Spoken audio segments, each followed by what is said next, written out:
할렐루야. 1호선 저녁기도에 오신 여러분들을 주님의 이름으로 환영하고 축복합니다.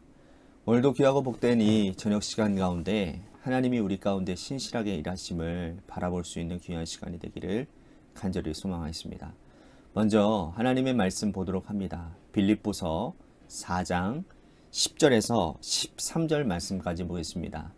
빌립보서 4장 10절에서 13절 말씀입니다. 우리 같이 한 목소리로 다 함께 봉독하도록 하겠습니다. 시작. 내가 주 안에서 크게 기뻐함은 너희가 나를 생각하던 것이 이제 다시 싹이 남이니 너희가 또한 이를 위하여 생각은 하였으나 기회가 없었느니라. 내가 궁핍함으로 말하는 것이 아니라 어떠한 형편에든지 나는 자족하기를 배웠노니 나는 비천에 처할 줄도 알고 풍부에 처할 줄도 알아. 모든 일, 곧 배부름과 배고픔과 풍부와 궁핍에도 처할 줄 아는 일체의 비결을 배웠노라. 내게 능력 주시는 자 안에서 내가 모든 것을 할 수 있느니라. 아멘. 프랑스의 유명한 철학자인 자크 라캉이라고 하는 사람이 이런 말을 했어요. 인간은 타인의 욕망을 욕망한다. 자, 이 말은 현대를 살아가는 우리 인간의 심리를 아주 적절하게 관통하는 말인 것 같습니다. 사람들은 자기가 원하는 것이 무엇인지를 모르고 살아간다라는 거죠. 나도 내가 무엇을 원하는지 몰랐는데 주변 사람들이 나의 욕망을 일깨워 주는 겁니다. 주변 사람들이 원하는 것을 보고 또 TV에 나오는 광고가 내 욕망을 자극하면 나도 그때부터 그것을 향해 달려가기 시작한다라는 거죠. 명품에 대해서도 별 관심이 없었던 친구가 명품을 가지고 다니는 것을 보면서 나도 명품 가지고 싶은 욕망에 사로잡히는 것이죠. 옆집 엄마가 자녀를 명문대학에 진학시킨 비결을 막 자랑스럽게 늘어놓기 시작하면 나도 지금까지 내 자녀를 위해서 무엇을 하고 살았는지 자괴감을 느끼게 됩니다. 명품을 가졌다고 해서 또 자녀를 좋은 대학에 보냈다고 해서 욕망이 멈춰집니까? 그렇지 않습니다. 명품을 가지면 행복한 삶을 살 수 있나요? 그것도 아닙니다. 한 가지를 가지면 또 다른 욕망에 사로잡히게 됩니다. 그러니까 타인의 욕망이 내 욕망이 되어서는 나는 또 다른 욕망을 향해서 달려가게 되는 거죠. 그렇게 우리는 평생 이 욕망의 수레바퀴 속에서 인생을 마감하게 된다는 거죠.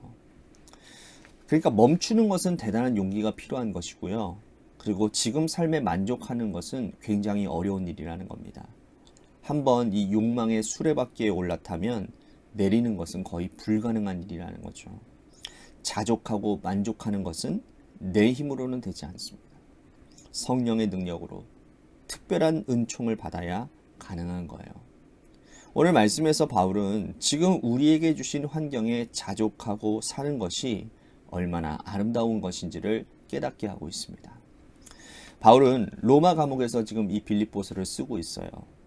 그가 가택연금 상태이지만 그럼에도 불구하고 자유를 억압당하는 그 불편한 상황 가운데 놓여져 있습니다. 그런데 빌립보서는 기쁨의 서신이라고 불릴 만큼 곳곳에 충만한 기쁨이 넘쳐나고 있어요.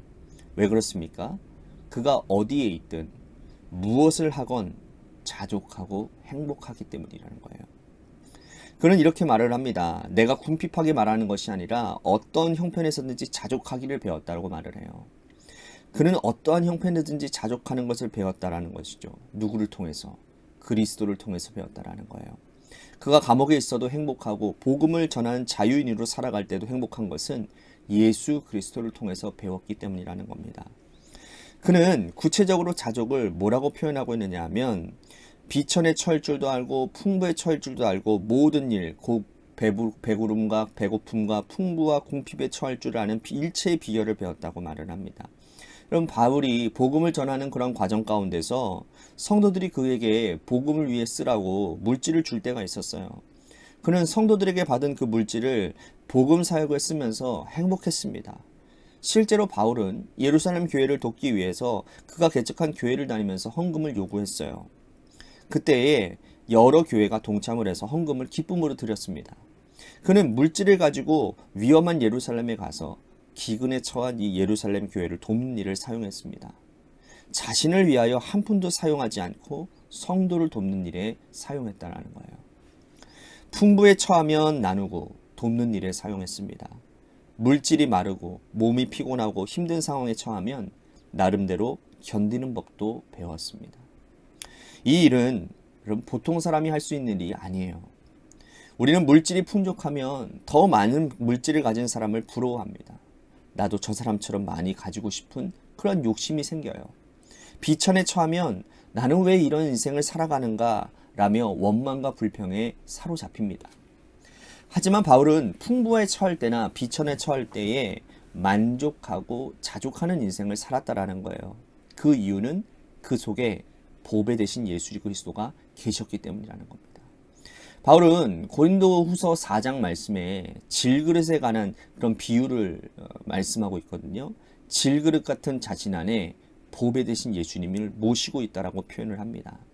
그는 그릇처럼 깨질 수밖에 없는 연약한 인생이지만 예수님을 모시고 있기 때문에 그것으로 만족하고 충만하다고 얘기를 합니다. 예수님 한 분만으로도 충분하다라고 충만하다라고 고백하고 있는 거예요. 예수님이 그 세상의 어떠한 부하보다도 바꿀 수 없는 보배이므로 다른 세상 물질은 눈에 들어오지 않고 오로지 예수님만 관심이 있었다라고 그는 표현하고 있습니다. 우리는 어떻습니까? 예수님으로 충만한 인생, 그런 인생이 감사할 줄 아는 인생입니다. 예수님이 질그릇 같은 육체 가운데 계시면 세상에 명예가 없어도 물질이 풍족하지 않아도 하루 벌어 하루 먹고 사는 인생이라도 이 땅에서 호흡하며 이 땅에서 호흡이 끝나면 천국에서 눈 뜰 것을 믿기 때문에 우리는 행복하고 기쁜 인생을 누릴 수 있는 겁니다. 감사가 없는 인생, 불평하는 인생은 내 속에 보배 되시는 예수님을 잃어버린 인생이라는 거예요. 출애굽하던 이스라엘 백성들을 한번 떠올려 보십시오. 하나님께서는 빈몸으로 나온 그들을 위해서 반석에 물을 내시고 하늘의 만나를 메추라기를 내려주십니다.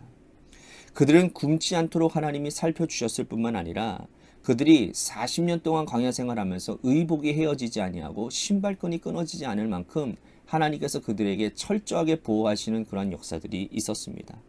그럼에도 불구하고 그러던 40년 내내 했던 일이 뭡니까? 원망이었어요. 이집트 고기, 그 가마 곁에 부추와 마늘을 먹고 고기를 구워 먹던 때를 그리워했습니다.